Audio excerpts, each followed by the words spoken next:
Hi, everybody, and welcome to the Wild Ginger Running live broadcast. Before we start with the lovely Nick from NK Active to my left here, I just need to tell you that this episode is sponsored by Currans, which is the blackcurrant extract from New Zealand that I've recently been experimenting with. So I found that they've really helped me with my recovery from my latest half marathon. And so me and Currans, which is a family-owned company, we have just teamed up to give you a 40% discount, which you can find top left of the screen just there and in the film description and podcast show notes below. They've just been crowned Sports Nutrition Product Champion at the European Specialist Sports Nutrition Awards 2022. So yeah, I'm very happy for them and excited to bring you this discount with them. So give it a go if you want to get optimal help by supporting blood flow, immunity, joint and muscle function, and reducing stress on the body. So there you go, that's Currans for you there. And now I will just introduce Nick. He is just sitting here very patiently. He's a podiatrist from NK Active, and we've done a couple of broadcasts before. And today we're going to be talking about our top 5 tips for over 40s runners, because in February I'm turning 40. So very selfishly, I want all of Nick's advice on what I should do, because recently I've been feeling really, really exhausted. I stopped taking these for 2 weeks and I'd just become really exhausted. So I started taking them again and doing various other things. And now I'm back to normal me. So now I'm scared to not take them.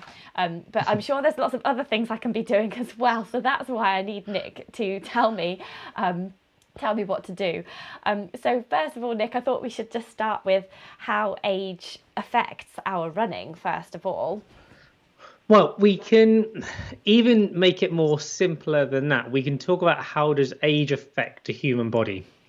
And it's all good news up to the age of 30. Oh, damn it. And then from 30 onwards, it's all downhill from there, unfortunately. Oh, no. And then you reach 60, and then it goes even quicker. Oh, no. And then the reason I'm speaking about that is that it's what you call sarcopenia. So sarcopenia is a proper medical term for muscle wasting. So essentially, all the time up to the age of 30, our body's constantly building muscle on its own, and you haven't got to do much. Hence why when you look at your kids and whatnot and teenagers, they can pretty much do anything they want and they hardly ever get any injuries. And then as we get older, more injuries tend to creep in. The good news is there are things you can do to slow that process down. Phew. And there was a beauty. It's not all doom and gloom.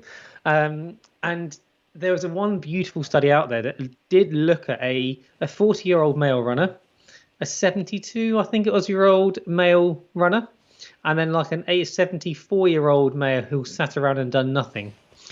And all these men physically to look at were the same size. And they took an MRI scan, so stuck them in the big magnet tube, as it were, and took an MRI scan of their thighs. And then what they done is they took a cross section. So you basically think if you just basically slice the top of your thigh open, have a look down, and what did they see? And they basically found they couldn't tell the difference between the 40-year-old runner and the 72-year-old runner. However, the 76-year-old who sat around and done nothing, all the muscle had wasted away and turned into fat. Oh, wow. Okay. So it is that really that old analogy of use it or lose it is so true. And then if we then even talk about, again, runners and the older generation, we're talking over 40s now, so you're talking these plus. There was a study out of New Zealand that actually showed that by lifting weights and being active on a regular basis reversed the osteoporosis process. So it is one of those things that there are things that you can do. And then if you talk about running specifically for the over 40s, there was one paper that showed you that runners who run half marathon distance or more, unless they do anything about it, lose about 5% of muscle strength every year. Oh, God. And unfortunately, running on its own isn't enough to replace that muscle strength. Running is fabulous. It's great for your mental health. It's great for fitness. There's so many positives about running. I'm a massive advocate of it. But if we want to purely look at improving strength, running isn't the right activity to to do that. And strength So, is what we need to sort of slow down the aging process and the effects of that. So tip number one, as it were, is please don't neglect your strength training. It is so, so important, to the point that the World Health Organization, have changed their stance on what is recommended. So you used to have your 30 minutes a day of cardiovascular work. They've now added in that people, especially as we get older, should be doing a minimum of 3 strength sessions a week. So that's now like a worldwide recommendation, and it is one of these things that if you take one thing away from today, that is the biggest tip by a country mile. And you haven't got to do lots, about 18 minutes 3 times a week of doing proper strengthening work. And then, so what do we mean by the strengthening work? For me, strengthening work should be difficult. It hasn't got to be done in the gym. It can be done at home. It has to be hard work. So you maybe want to be able to do an exercise 6 to 8 times, but by the time you finish that last repetition, you're like, oh, that's a little hard. That's difficult. That's hard work. If you can sit there and do the exercise 30, 40 times, that's good, but you're not going to be increasing your strength. Yeah, you're not putting any pressure on your muscles to kind of go, we need to be stronger here. Let's build some more muscle fibers. Yeah, exactly. And if you can do that, you can significantly slow down that effect as you get older. And the beauty is, if you're over 40 now and you've never done any strength work, it's never too late to start. It's not as if you can turn and say, right, I didn't do it on a 30, so I've missed the boat. No, it doesn't matter. The body will respond to it whenever you start doing it. You can start doing it in your 60s and your 70s, and your body will still have a positive response to that. Fantastic. So you can start any time. So it doesn't matter if you haven't missed the boat ever. You've never missed that boat. No. So from your experience as a podiatrist at NK Active, which I should mention, you do Zoom consultations as well. You don't have to be down south where you are. What are the most common age-related running complaints that you see from people? The big one is osteoarthritis, I would say. So whether that be osteoarthritis in the foot, or whether that be osteoarthritis in the knee, in the people over 40, I'd say is going to be the biggest complaint. And again, there's so much. I'm going to say this. I'm going to be blunt. There's so much rubbish out there about osteoarthritis and sports. Like, there are people that are still out there who are still saying running's bad, it will give you arthritis in your knees. Well, we actually know, running is most probably protective of getting arthritis in your knees. And we know that actually, if you've got arthritis, it's more important than ever to actually keep moving and keep doing things. So we're on a bit of a crusade to try and sort of demedicalize osteoarthritis, because once we all get to a certain age, the majority of the population have some form of it. So actually, once we get to a certain age, it's most probably more normal to have it than not to have it. So why do we need to medicalize it and attach all this fear and anxiety to it, when we can say, actually, yeah, I've got osteoarthritis. So what? There are things that I can do. Yes, it may ache when I go for a run. That doesn't mean I'm doing any damage. You're better off just going out for the run and getting things moving. That old cheesy term of motion is lotion. Yeah. It is actually, it is. And what ages are these people that are complaining of osteoarthritis? Because I think of that as like a really old person's thing.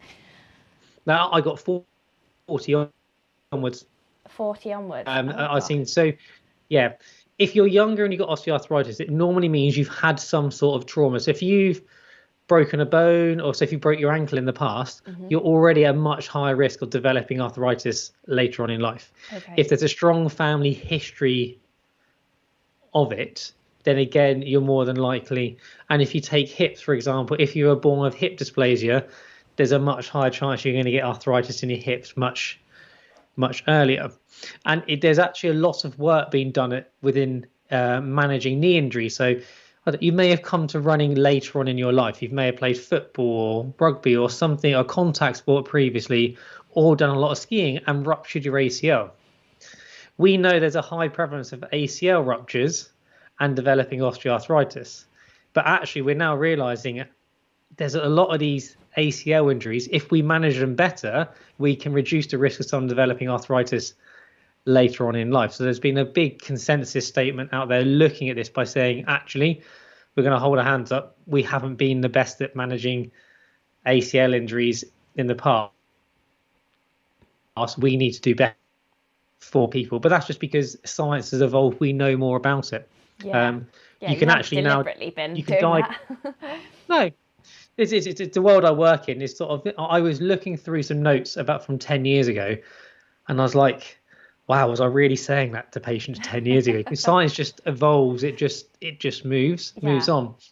So things like we now can, you can detect osteoarthritis on MRI scan before it shows up on X-ray. Oh wow, well that's cool. Not that I'm not saying everyone needs an MRI scan, because the system just couldn't cope with that and they don't need it. But you can start detecting these joint changes much earlier. So if we're detecting those, how would someone know? Oh, I think I might have osteoarthritis. I must go and get it checked out. Or is it? If you're doing it super early, you don't know. Oh, okay. These are the joint changes happening before symptoms even start. This is how medicine has evolved, that we can start picking up things before they're going to cause a problem. Oh wow. The biggest thing of osteoarthritis in general is that stiffness in the morning. Okay. Or after a period of rest, you may start noticing a few extra lumps and bumps appear. So on your foot, for example, if you've got arthritis in the middle of the foot, you may look down on your foot and say, actually, there's a bit of a solid lump here that wasn't there a couple of years ago. That's most probably just early arthritic changes. Oh no. My husband has got one on his finger, a lump here, and then he's just discovered one on his toe as well. And I told him to go and get it checked out. But it sounds like it might be that, mightn't it? It could well be. It's harder than the knee. So the knee's a much bigger joint. So you can't, if you're getting big external lumps visible on the knee, that means your arthritis is severely advanced. It's in his toe and on his finger. Yeah. Whereas on the toe, on the top of the toe, you can often see this, what we call osteophyte, this extra bits of lump appearing, and you'll wiggle the toe and the toe will be stiff. It won't move as much as normal. Well, these lumps, he says, are painful. Like, he presses them and they're not painful, but if he just brushes over the top of them, they're really painful. So I don't know. I don't know what he's got. I've told him to go and book him with the doctor. Yes. Yeah. Indeed. And so, as well as osteoarthritis, do we get more injuries as we get older? And is it significant once we reach 40? I wouldn't say the injury rate goes up. Most probably what happens is the length of time recovery lengthens. So it takes you longer to recover from an injury. And actually, in runners, if you're an experienced runner, been running all your life, actually, the more experienced you are, the less likely you are to get an injury, because you've learned over the years what your body can and can't do. Yeah. So you listen to your body, and the majority of running related injuries is what we call a training error, i.e. you've done something too much too soon, you've increased your pace, you've added too many hill reps in, you've gone from doing loads of road running to then doing lots of off-road. They're the injuries. And as we get a little bit older and wiser, we tend to know what our bodies can and can't cope with. Yeah. So then you get less injuries because of that. Yes.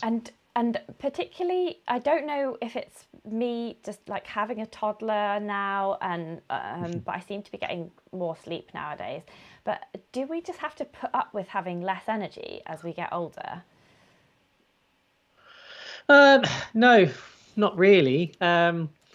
It's one of those things that if you keep active and you keep doing things, then the body will keep on doing it. So the thing is that we got this culture of, do you know what? I'm getting on a bit now. I'm getting older. Yeah. I'm not going to do as much. Yeah. That's the bit that's causing this energy, not the aging process. That's what I was hoping, be a case. But surely there is a time when you have to admit to yourself, I can't do what I used to do in my 30s. Because I feel like I'm sort of, do I just keep bashing myself, like trying to do the same? Or do I have to give myself a little bit of wiggle room for the fact that I'm getting older? So it's more about training smarter. So it is sitting back, reflecting, looking at your training regime, looking at, okay, what's your diet like? What's your sleep like? What's your strength training doing? Am I getting adequate a number of rest days?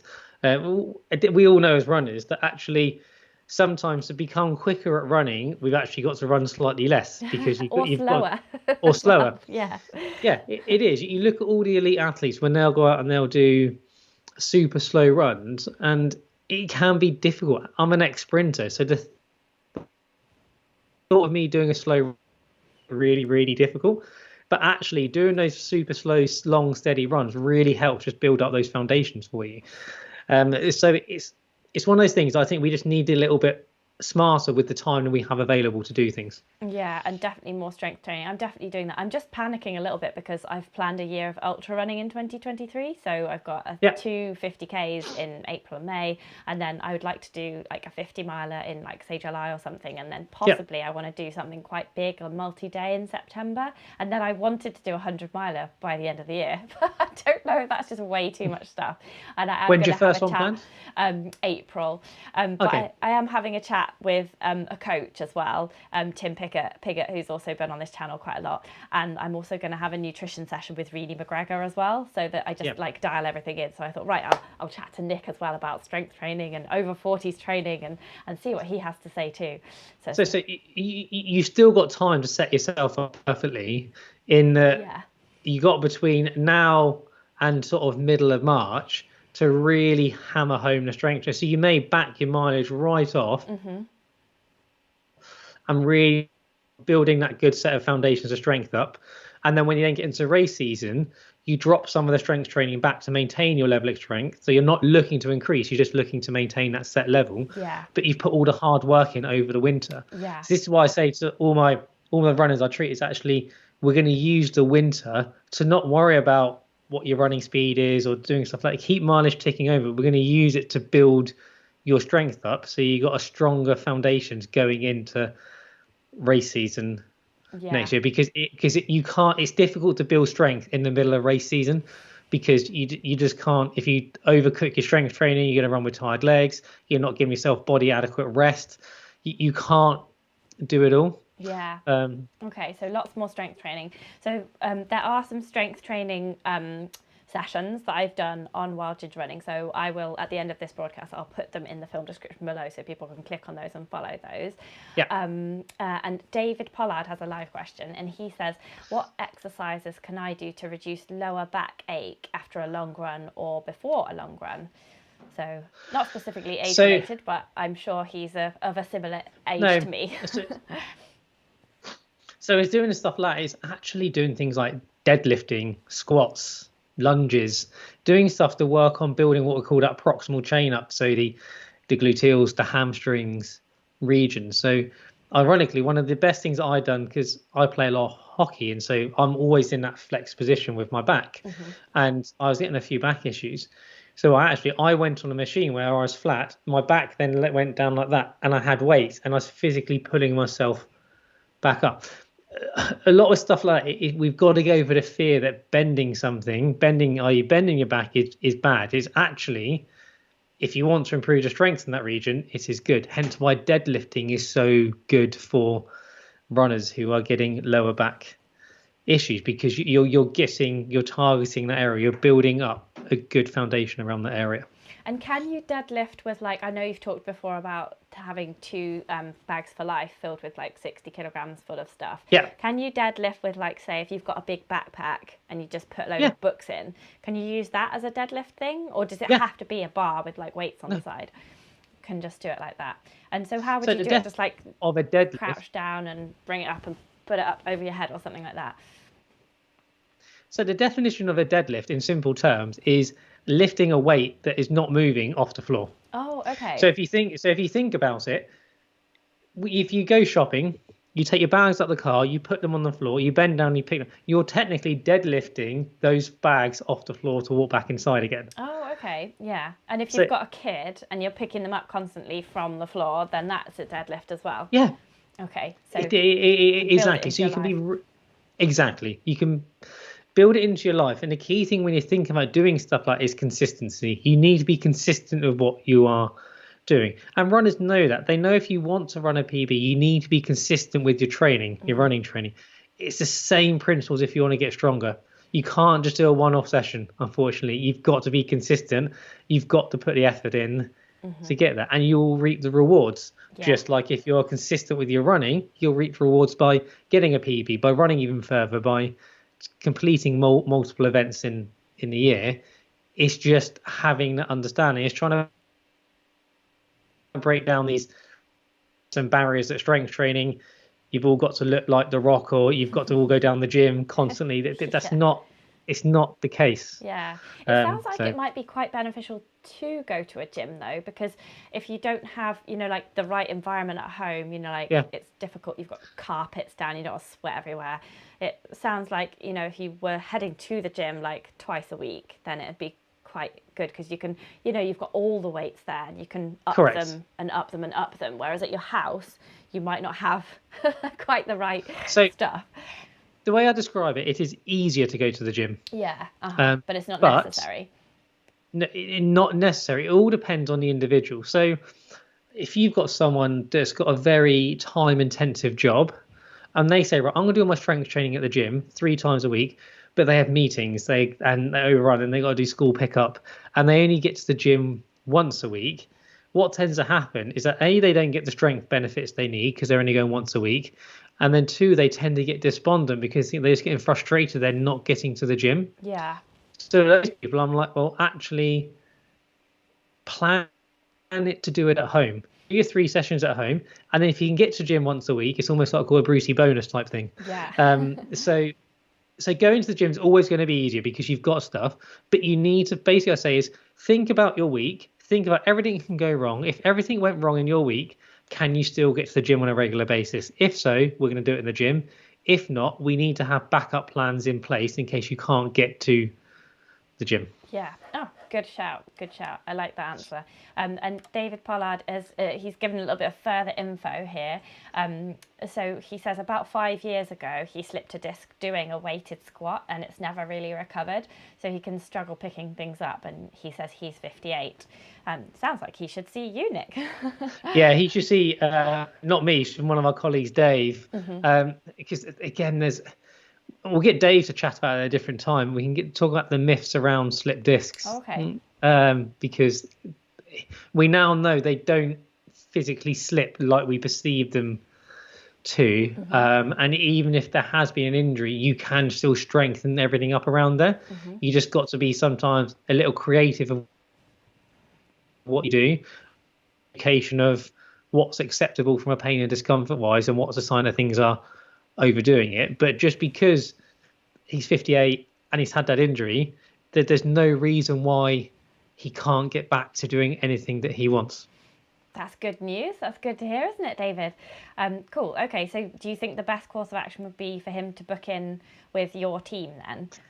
Yeah, it's booking with anyone. He basically needs to go to see someone who understands backs, who understands strength training, and that's Dave, our rehab chap. That's his thing. He loves the most is backs and strength training. Cool. So it's doing something like speaking to someone who has that knowledge around it, who can help build the program for you. Yeah. Because I wouldn't want to suggest anything to David here because, I don't know the level of the injury and I'm not a professional. So I think it's important, David, that you get it checked out first and foremost, and then you follow the plan that they give you. I know it's expensive getting a physio, but it is a real investment in your body that will stand you in good stead for 20, 30, hopefully 50 years more. Yeah, exactly. Yeah. Okay. Thanks for that then. Cool. So I promised everybody 5 tips in this, and we covered one, didn't we? We're do more strength work. There I'll put some links to some strength exercises and moves below. But I just wanted to kind of take us through the top thing we can do as regards recovering more, not getting injured, things about speed and things. So I'll just talk around. So my second tip would be. My second tip would be is don't neglect your sleep. Okay. That's so funny because David also posted saying he gets up at 5 o'clock every morning and he's wondering why he's so tired and has to go to sleep by 8:30 at night. And I didn't even ask you about that. I just said, I think that sounds fine to me, David. I'd be going to bed at 8:30 if I had to get up at 5 every morning. So the evidence shows us that if you are getting less than 6.5 or 7 hours of good quality sleep every night, you massively increase your risk of getting injured. And I know, look, I don't get that. I've got a 5-year-old and a 3-year-old, and it's one of those things. But if we want to try, then actually sleep it's not an easy win, because sometimes there are other reasons you can't sleep, life gets in the way, but it's something that you can have control over quite easily to do that. And then you won't wake up feeling fresh. So yeah, if you're getting up at 5 o'clock every morning, that's not a bad thing, as long as you don't go into bed early, which going to bed by 8:30 is sort of I'd love that at times, but sometimes I'm still on a hockey pitch at 10:30 at night. Yeah, well, Finley goes to sleep at 7:30, and sometimes I just want to go to bed straight away after. Just that it's all I can do, to do a bit of knitting in front of the telly and then some stretching. And then I'm making my mum a scarf for Christmas. So that would be my second tip. My third tip is making sure you have shoes that fit correctly and are suitable for the job you're going to do. I was having this discussion actually with the patient the other day about, and I'd be interested in your views on the use of Gore-Tex lined trail shoes. Personally, I'm not a big fan of them. No, I don't use them for actual running, but I have used them in the past for like when I'm filming stuff. So I'm not being a runner, but I'm moving about in long grass and standing for long periods of time. So the reason being I'm not a fan of them is they are great if you're not going for anything where any sort of water is going to go above your ankle. Exactly. But as soon as they go above your ankle, water gets in the shoe. Because there's a Gore-Tex lining, there's no way for that water to get out. So we see a lot of people who get blister issues and macerations around the skin. And whereas actually if you go for a normal shoe, yes, your foot's going to get wet, but the water can leave. Yeah, it drains out straight away. Yeah. It drains back out again. That's exactly my thoughts. But then it's also paying particular attention to the fit of the shoe. So from when our feet stop growing, they still have the potential to change up to 3 sizes throughout adult life. Wow. And that can be the aging process, that can be the effects of pregnancy, arthritis, all of these things. So just because you thought you were a size 6 10 years ago doesn't mean you're a size 6 now. And so my biggest bit is ignore the size, what it says on the label, and focus on the fit of the shoe. The easiest way to check do your shoes fit is take the shoe lining out of them and literally stand on it. You should have a thumb's width between your big toe and the end of the shoe, and your big toe and little toe shouldn't be hanging over the side of that shoe lining. If it is, then that's an indication these shoes don't fit correctly, and it's maybe looking at different brands. And unfortunately, running shoes are almost like Cinderella. The shoe will select you, you can't select the shoe, because different brands fit in different ways. So all your friends may run in a particular shoe and you may want that. But if your foot doesn't fit that style of shoe, that model of shoe, you can't sort of shove a round peg in a square hole type scenario, a square peg in a round hole rather. So that would be sort of tip number 3. Cool. I never thought about that as part of the aging process, that your feet would change. I know mine have after having Finley. I've got a half size bigger. But yeah, that's really interesting. Yeah, it is. And then if we then want to start as tip number 3, so tip number 4 is try and just go and enjoy it. So run with friends, and especially if you're coming to running as a second sport. If you've done stuff previously, or you've done stuff when you're younger, then you took time off around family, and then you're getting back into doing it now. Don't pressure races and PBs. If you want to do a race, do it, but go do it with a group of friends and just do it for the enjoyment factor, and just try and take those pressures off you. And then once you're comfortable and you found your rhythm, what you like doing, then start trying to push yourself. But don't set yourself sort of goals that are completely unrealistic, because you'll just get despondent about it and stop doing it really. And like when you start getting older, like I made some various PBs in like 2014, 2015 that I'm never ever gonna repeat again. Partly because I can't be bothered to get as thin again and do as much training again, but also because I'm getting older. So how does one cope with not getting those PBs, and you're never gonna reach that PB again, perhaps?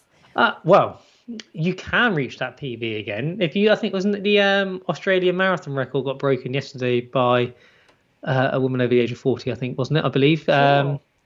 And you can do it if you're prepared to put the work in to achieve it. So it's one of those things that you always sit there and think, actually, how much do I actually really want this PB? What am I prepared to sacrifice to get this PB? If you're part donuts on the weekend, then that's maybe not helpful to getting your PB. But if you turn and say, well, actually, I'm willing to sacrifice those to do it, then you are. If you're not, then you turn around and say, actually, I'm just going to adjust my goals on where we are. Because if we look at the good for age places in the over 40s, that's where we're seeing your good for age times to get national places. They're just tumbling down at the moment because Wow. you're seeing some crazy times that people age of 40 are running now because they can just put the time and dedication into that training. But it's also maybe sit there and ask yourself, why am I doing this? Why am I out running? And when we sit and ask most patients that, it isn't for a PB, it's because mental health, because it's enjoyable, it's a bit of fresh air. So always just try and rekindle of why you started doing it in the first place. It's not all about PBs. But also I've noticed at parkrun they do your sort of your good for age percentage each time, so that's really interesting as well. So say you're not getting your parkrun PB, but you've got like an 85% good for age thing, then you can be pleased with that instead. There's a different side to it as you get older, I've seen. And then tip number 5, I would say, is looking at joining a club, or with that is, don't be afraid of getting help. So if you got an injury, get it sorted sooner rather than later. If you want to get more structure, join a running club or get a coach. If you need help with your diet, speak to a dietitian or a nutritional expert. So it is don't leave things lingering, because as a general rule of thumb, the sooner you can get on top of something, the quicker it is to settle. Especially when we talk about injuries, the majority of the time, as soon as you get something sorted, the quicker you can get back to what you're doing. The longer you're leaving it sat there niggling away and stopping you doing what you want, the longer it's going to take you to recover. Because unfortunately, if we look at our body's ability to do activity and strength and activity, as a ratio, we lose it 4 times as quick as we gain it. So having a month off can tend to take you sometimes a considerable amount of time to get back to doing it. But the one thing the body is very good at is remembering what you've done before. So if you manage to get some really good, consistent, solid training and before, and then you got injured, you'll mostly find you'll get back quicker because your body thinks, oh, actually, I remember doing this a few months ago. Yeah, this is fine. I'm happy. So then that all then links back to the beginning of doing your strength work and the consistency side of things. Yeah, be consistent. Yeah. And as you get older, are there any sort of, like, do you have to take, you talked about nutrition just briefly there, like go and see a nutritionist, but are there any things that we should take, like, what's that, glucosamine sulfate, things like that, any supplements that will help us? So obviously, but I'm not nutritional expert, I'm not a nutritionist, I have any training in it, but if we look at from when I'm reading the evidence out there, unfortunately things like cod liver oil and glucosamine, there is no current evidence out there to say it is going to give you any benefit. Some people find they have a benefit. If it's doing no harm, I've got no issue with people taking it as long as it's not going to cause a risk of any harm. But when you talk about arthritis and glucosamine, the scientific evidence currently as it stands today doesn't say it's going to give you any benefit of doing it. It also says it's most likely not to do any harm, but it's not going to do you any. Yeah. So maybe it'll have a placebo effect, which is a useful effect. Maybe. Yeah. Yeah, it is. At the end of the day, it's, as I explain to all our patients, is patients and runners, you don't really care about the studies that n equals 30,000. All you care about is n equals 1, i.e. you. Yeah. And when I have someone with me an injury, you don't really care what the research says. You only care, okay, that's fine, but how are you going to help me get back to my running? And I said, that's my job, is to then take all the research and translate it back to that individual and build a plan that is tailored for them. The issue is that we're all a bunch of individuals. So what works for your best friend doesn't mean it's going to work for you. So it's all about just building something that is tailored to you as an individual and encompasses all your needs. Because I think the biggest mistake we can make in healthcare is if you come and you got knee arthritis or you got foot arthritis or you got a problem, it's very easy just to look at that area, just look at the knee. What you need to do is take a step back, is yes, look at the knee, but also get to know the person attached to the knee, why they're here, what are their motivation to get back to doing it, what are their barriers to overcoming things, previous injuries. Because then once you can do that, you can then start building a plan that's unique to that individual. And it's the same with planning your running as well. It's like, and with if we take my personal running and hockey and sport and lifting weights, I have to do normally the majority of my strength sessions on a Friday and then play hockey on a Saturday. From a textbook view, that is not ideal whatsoever. But realistically, that's the only way in my time in my diary it can work. So you've got what the textbook says, and then you then got reality. Yeah, exactly. You've got to do what fits you. Yeah, and because I've been doing it for so long, I can squat nearly double body weight before a hockey match, and my legs are fine because I've been doing it for months and months. So my body's like, this is now normal for me. Yeah. So when I trained for a half marathon recently, I had a hockey match the day before my half marathon. Again, not ideal at all. It meant to take a rest day, whereas I went and ran around a hockey pitch for 70 minutes. So a lot of my training is I done a longish speed followed by a long slow run the next day, because that's what worked for me. I had to do that. That was the scenario I was dealt with. So it's also being comfortable that you may not always follow the textbook. Yeah. It is okay. It's okay to break the mold. Yeah. So as long as you're consistent and listen to your own body. And I thought, I thought it was interesting as well. Just going back to the substance that we were talking about, and the because I was telling you that this show is sponsored by Carans, the New Zealand blackcurrant extract, and you said, oh, I've got some of them in the cupboard. So do you mind just giving us a little bit of your experiences of this? It's blackcurrant extract, and it's really high in anthocyanins, which can help with DOMS and immunity as well. Yeah, so purely from, this is Nick as a runner view, not Nick as a podiatrist view. I had some, and I used it for a triathlon, and I was suffering with some cramps from getting off the bike and going to the run. Someone said to me, "Oh, try these berry extracts," and I tried them, and I didn't get any cramps on the day, and I felt completely fine afterwards. So yeah, for me, it was a very, very positive. It was a positive experience for using them for that event. Yeah, and we were both talking about how if we had to pay for them, we'd stopped using them because they are quite expensive. So yes, I've managed to wrangle a 40% off deal, which if you which is very good. Yeah, if you click top right above Nick's head now, then you can access that deal. But yeah, it'll just give you enough to get you hooked, I think. And then you've got to pay full whack, unfortunately. But yeah, I found them really, really good for making me have more energy. So I'm now scared to not take them anymore, but that's another story, and I'll keep everybody posted with how I'm doing with them. But thank you for your experience there on them as well, Nick. That's okay. No worries. And just before we end the broadcast, we've got another 5 minutes or so, but I just wondered if you knew anything or had any experiences with the research around the menopause. I know this is not your specialist area, and I will be chatting to somebody in the new year about somebody who's a real expert in menopause for any women that are going through this process. But is there anything that I know that plus 40 plus, I'm not really there yet, but some people are experiencing perimenopause and even menopause at this age. Is there any advice that you'd give out for people in that situation and being a runner?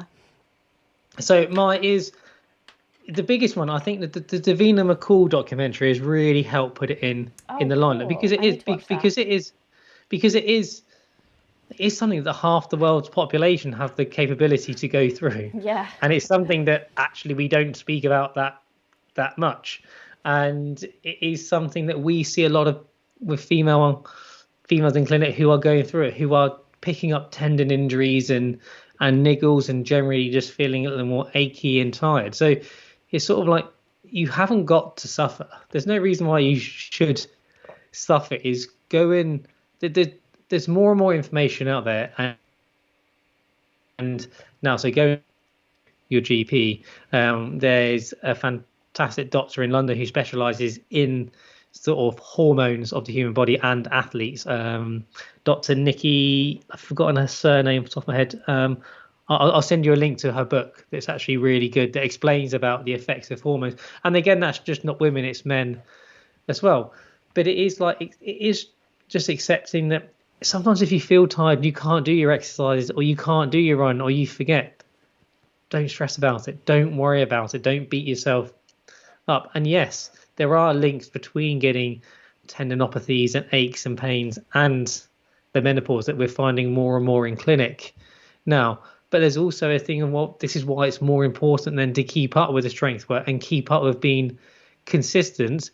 But it's like, if you're having a bad day, and then don't stress about it. Don't worry about it. You can't change it. So in my head, it's like, if you can't change something, then try not to worry about it, because it's out of your control. Because worrying about it's not going to do you any favors. But it is trying to keep as active as you can, but just listen to your body, really. Okay, so the main takeaway that I have for anybody getting older, which we all are, is to do strength training, more and more strength training.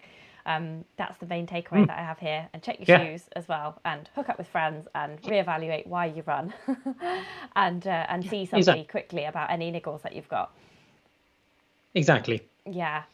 Okay, we've just summed it up nicely there then. Brilliant. Okay, well, thank you very much, Nick. That's been a really informative chat, and I'm gonna I did my physio exercises this morning, so I might just add a bit of more strength training in today.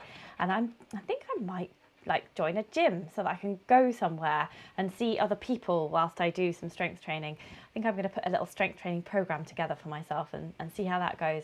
But I hope that's been helpful for everybody. And yeah, we're all ever moving towards, 40. If you're not 40 yet, then congratulations on being young. But yeah, the strength thing is really interesting. And if you want to know Nick's essential strength moves, we did do a chat, didn't we, about a month ago about strength and running, strength training and running. So I will link to that in the film description below as well. Was there anything else that we've not covered about getting old and running from your point of view, Nick? So running, but it's the gym thing.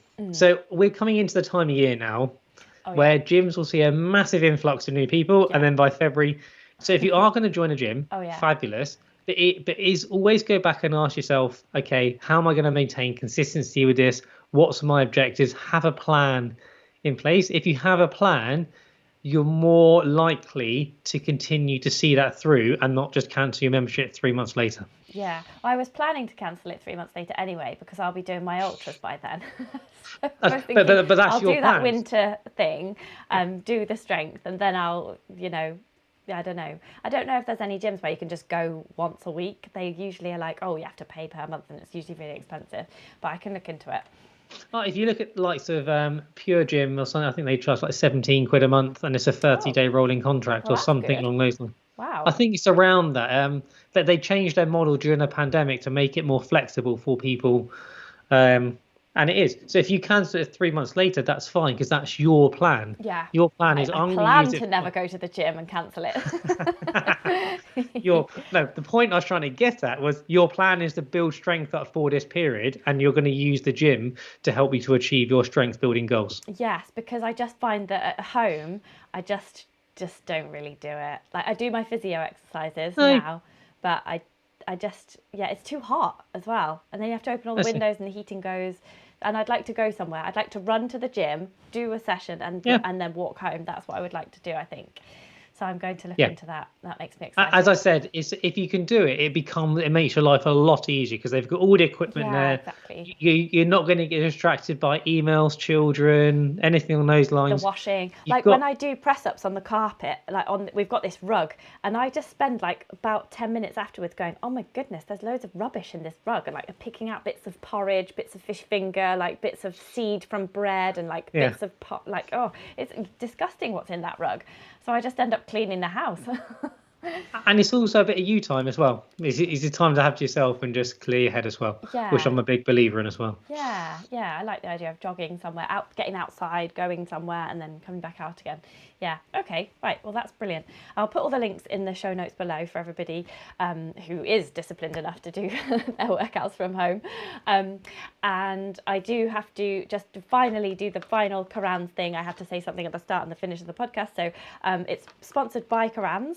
It's a blackcurrant extract from New Zealand, and I've been using it lately, and they've won that Sports Nutrition Product Champion Awards as well at the European Specialist Sports Nutrition Awards this year.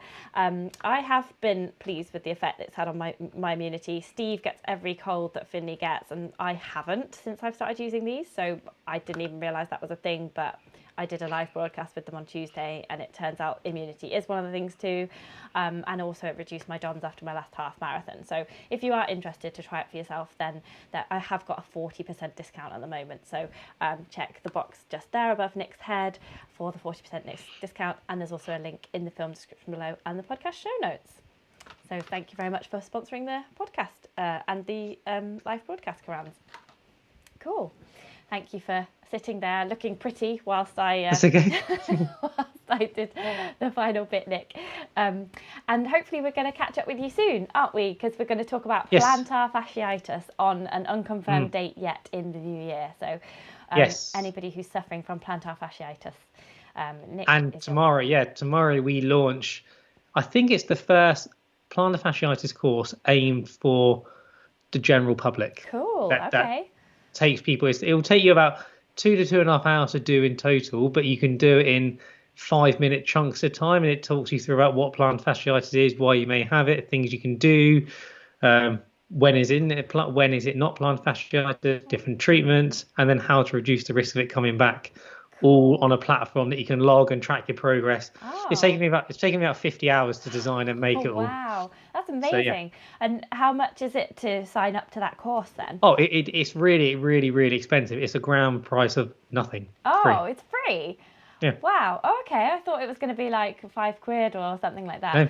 Oh, okay. No. Right. Well, that's brilliant that's opening soon, and we will come back in January or February and chat about that one, and you can tell us loads more about it. Sounds brilliant.